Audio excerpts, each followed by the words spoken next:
ನಮಸ್ಕಾರ ಸ್ನೇಹಿತರೆ, ಒಂದು ವೇಳೆ ಅಮೆರಿಕದ ಅಧ್ಯಕ್ಷ ಡೊನಾಲ್ಡ್ ಟ್ರಂಪ್ ಒಂದು ದಿನ ಎದ್ದು ಸ್ಟ್ರೈಟ್ ಆಫ್ ಹಾರ್ಮೋಸ್ ಇನ್ನು ಅಮೆರಿಕದ ಪ್ರದೇಶ ಅಂತ ಘೋಷಣೆ ಮಾಡಿದ್ರೆ ಏನಾಗಬಹುದು? ಇದು ಸಾಮಾನ್ಯವಾದಂತಹ ರಾಜಕೀಯ ಹೇಳಿಕೆಯಲ್ಲ. ಯಾಕಂದ್ರೆ ಸ್ಟ್ರೈಟ್ ಆಫ್ ಹಾರ್ಮೋಸ್ ಮೂಲಕ ಪ್ರತಿದಿನ ಬಹಳ ದೊಡ್ಡ ಮಟ್ಟದಲ್ಲಿ ತೈಲ ಸಾಗಾಟ ಆಗುತ್ತೆ. ಇದೀಗ ಟ್ರಂಪ್ ಇದೇ ಸ್ಟ್ರೈಟ್ ಆಫ್ ಹಾರ್ಮೋಸ್ ಅನ್ನ ನ್ಯೂ US ಟೆರಿಟರಿ ಅಂತ ತೋರಿಸುವಂತಹ ನಕ್ಷೆಯೊಂದನ್ನ ಹಂಚಿಕೊಂಡಿದ್ದಾರೆ. ಇದಕ್ಕೂ ಮೊದಲು ಇರಾನ್ ಸೋತ್ ನಂತರ ಹಾರ್ಮೋಸ್ ಅನ್ನ ಅಮೆರಿಕದ ಪ್ರದೇಶ ಅಂತ ಘೋಷಿಸೋದಾಗಿ ಹೇಳಿದ್ರು. ಆದರೆ ಇಲ್ಲಿ ದೊಡ್ಡ ಪ್ರಶ್ನೆ ಏನಂದ್ರೆ, ಟ್ರಂಪ್ ನಿಜವಾಗಿಯೂ ಹಾರ್ಮೋಸ್ ಅನ್ನ ಅಮೆರಿಕದ ಪ್ರದೇಶವನ್ನಾಗಿ ಮಾಡಬಹುದೇ? ಇರಾನ್ ಇದಕ್ಕೆ ಏನ್ ಹೇಳುತ್ತೆ?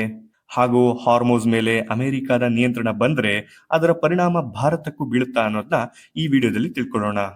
ಸ್ನೇಹಿತರೆ, ಆಗಸ್ಟ್ 14ರಂದು ಟ್ರಂಪ್ ಇರಾನ್ ಅನ್ನ ಸೋಲಿಸಿದ ನಂತರ ಸ್ಟ್ರೈಟ್ ಆಫ್ ಹಾರ್ಮೋಸ್ ಅನ್ನ ಅಮೆರಿಕದ ಪ್ರದೇಶ ಅಂತ ಘೋಷಿಸೋದಾಗಿ ಹೇಳಿದ್ರು. ಇದು ಕೇವಲ ಸಾಮಾಜಿಕ ಜಾಲತಾಣದ ಒಂದು ಪೋಸ್ಟ್ ಅಲ್ಲ, ಅವರು ಈ ಮಾತನ್ನ ಸಾರ್ವಜನಿಕವಾಗಿ ಹೇಳಿದ್ದಾರೆ. ಇನ್ನೊಂದ್ ಕಡೆ ಡೊನಾಲ್ಡ್ ಟ್ರಂಪ್ ಅಮೆರಿಕ ಹಾರ್ಮೋಸ್ ಮೇಲೆ ಸಂಪೂರ್ಣ ನಿಯಂತ್ರಣವನ್ನು ಹೊಂದಿದೆ ಅಂತ ಹೇಳಿಕೆಯನ್ನು ನೀಡಿದ್ದಾರೆ.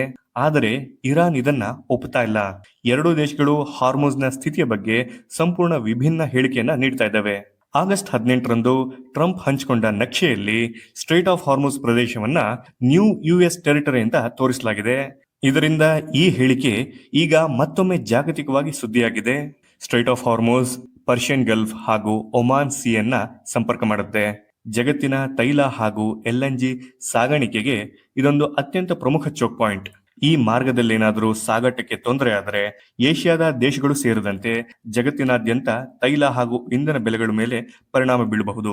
ಸ್ಟ್ರೈಟ್ ಆಫ್ ಹಾರ್ಮೋಸ್ ಜಲಸಂಧಿ ಮುಖ್ಯವಾಗಿ ಇರಾನ್ ಹಾಗೂ ಒಮಾನ್ ಸಮುದ್ರದ ಪ್ರದೇಶಗಳಿಗೆ ಸಂಬಂಧಿಸಿದೆ. ಆದ್ದರಿಂದ ಅಮೆರಿಕ ಏಕಪಕ್ಷೀಯವಾಗಿ ಒಂದು ಹೇಳಿಕೆ ನೀಡೋದ್ರಿಂದ ಅದರ ಸಂಪೂರ್ಣ ನಿಯಂತ್ರಣ ಅಮೆರಿಕಾಗೆ ವರ್ಗಾವಣೆ ಆಗೋದಿಲ್ಲ. ಅಂದಹಾಗೆ ಡೊನಾಲ್ಡ್ ಟ್ರಂಪ್ ಅವರ ಈ ಹೇಳಿಕೆಗೆ ಇರಾನ್ನ ಪ್ರತಿಕ್ರಿಯೆ ಏನು ಅಂತ ನೋಡೋದಾದ್ರೆ, ಇರಾನ್ನ ಪ್ರಕಾರ ಅಮೆರಿಕ ತನ್ನ ಬ್ಲಾಕೇಡ್ ಹಾಗೂ ಸೈನಿಕ ಕ್ರಮಗಳನ್ನ ನಿಲ್ಲಿಸುವವರೆಗೂ ಹಾರ್ಮೋಸ್ ಸಾಮಾನ್ಯವಾಗಿ ಬಂದ್ ಆಗಿರುತ್ತೆ. ಟ್ರಂಪ್ ಹಾರ್ಮೋಸ್ ಅನ್ನ ಅಮೆರಿಕದ ಪ್ರದೇಶ ಅಂತ ತೋರಿಸಿದ ನಂತರ ಇರಾನ್ ಇದನ್ನ ತೀವ್ರವಾಗಿ ತಿರಸ್ಕರಿಸಿದೆ. ಇರಾನ್ನ ಪ್ರಕಾರ ಅಮೆರಿಕ ತನ್ನ ಬ್ಲಾಕೇಡ್ ನಿಲ್ಲಿಸುವವರೆಗೂ ಹಾರ್ಮೋಸ್ ಅನ್ನ ಸಾಮಾನ್ಯವಾಗಿ ತೆರೆಯೋದಿಲ್ಲ ಅಂತ ಹೇಳಿಕೆಯನ್ನು ನೀಡಿದೆ. ಅಂದಹಾಗೆ ಅಮೆರಿಕ ಹಾರ್ಮೋಸ್ ಮೇಲೆ ಸಂಪೂರ್ಣವಾಗಿ ನಿಯಂತ್ರಣವನ್ನು ಪಡೆಯೋಕ್ಕಾಗುತ್ತಾ ಅನ್ನೋದು ಒಂದು ದೊಡ್ಡ ಪ್ರಶ್ನೆ. ಅಮೆರಿಕದ ನೌಕಾಪಡೆ ಈ ಪ್ರದೇಶದಲ್ಲಿ ದೊಡ್ಡ ಸಾಮರ್ಥ್ಯವನ್ನು ಹೊಂದಿದೆ. ಅಮೆರಿಕ ಈಗಾಗಲೇ ಇರಾನ್ ವಿರುದ್ಧ ನೇವಲ್ ಬ್ಲಾಕೇಡ್ ಅನ್ನ ನಡೆಸ್ತಾ ಇದೆ ಹಾಗೂ ಅದನ್ನ ದೀರ್ಘಕಾಲದವರೆಗೂ ಮುಂದುವರಿಸಬಹುದು ಅಂತ ಹೇಳಿಕೆಯನ್ನು ನೀಡಿದೆ. ಅಮೆರಿಕ ತನ್ನ ನೌಕಾಪಡೆಯ ಮೂಲಕ ಹಡಗುಗಳ ಸಂಚಾರದ ಮೇಲೆ ಪ್ರಭಾವವನ್ನು ಬೀರಬಹುದು. ಆದರೆ ಅದರಿಂದ ಹಾರ್ಮೋಸ್ ಅನ್ನ ಕಾನೂನುಬದ್ಧವಾಗಿ ಅಮೆರಿಕದ ಟೆರಿಟರಿ ಆಗೋದಿಲ್ಲ. ಈ ಎರಡೂ ದೇಶಗಳ ಸಂಘರ್ಷದ ಮಧ್ಯೆ ಹಾರ್ಮುಸ್ ನಲ್ಲಿ ಉಂಟಾಗಿರುವಂತಹ ಸಮಸ್ಯೆಯಿಂದಾಗಿ ತೈಲದ ಮೇಲೆ ಯಾವ ರೀತಿಯಾದಂತಹ ಪ್ರಭಾವ ಬೀರುತ್ತೆ ಅಂತ ನೋಡಿದ್ರೆ, ಹಾರ್ಮೋಸ್ ಮೂಲಕ ಸಾಗಾಟ ಆಗ್ತಿದ್ದಂತಹ ತೈಲ ಕಡಿಮೆ ಆಗಿರೋ ಹಿನ್ನೆಲೆಯಲ್ಲಿ ತೈಲ ಮಾರುಕಟ್ಟೆಯಲ್ಲಿ ಆತಂಕ ಹೆಚ್ಚಾಗಿದೆ. ಹಡಗುಗಳು ಬೇರೆ ಮಾರ್ಗವನ್ನು ಬಳಸಬೇಕಾಗಿ ಬಂದಿದೆ. ಇದರಿಂದ ಸಾಗಾಟದ ಸಮಯ ಹಾಗೂ ಇನ್ಶೂರೆನ್ಸ್ ವೆಚ್ಚ ಕೂಡ ಹೆಚ್ಚಾಗ್ತಾ ಇದೆ. ಇದರ ಪರಿಣಾಮವಾಗಿ ಇಂಧನದ ಬೆಲೆಗಳ ಮೇಲೂ ಕೂಡ ಒತ್ತಡ ಹೆಚ್ಚಾಗ್ತಾ ಇದೆ. ತೈಲದ ಬೆಲೆ ದುಬಾರಿಯಾದರೆ ಟ್ರಾನ್ಸ್ಪೋರ್ಟೇಷನ್, ಮ್ಯಾನುಫ್ಯಾಕ್ಚರಿಂಗ್ ಹಾಗೂ ಎಲೆಕ್ಟ್ರಿಸಿಟಿ ಸೇರಿದಂತೆ ಹಲವು ಕ್ಷೇತ್ರಗಳಲ್ಲಿ ವೆಚ್ಚ ಹೆಚ್ಚಾಗುತ್ತೆ. ಅಂದರೆ ಹಾರ್ಮೋಸ್ ಸಮಸ್ಯೆ ನಿಧಾನವಾಗಿ ಜಾಗತಿಕ ಆರ್ಥಿಕ ಸಮಸ್ಯೆ ಆಗ್ತಾ ಇದೆ.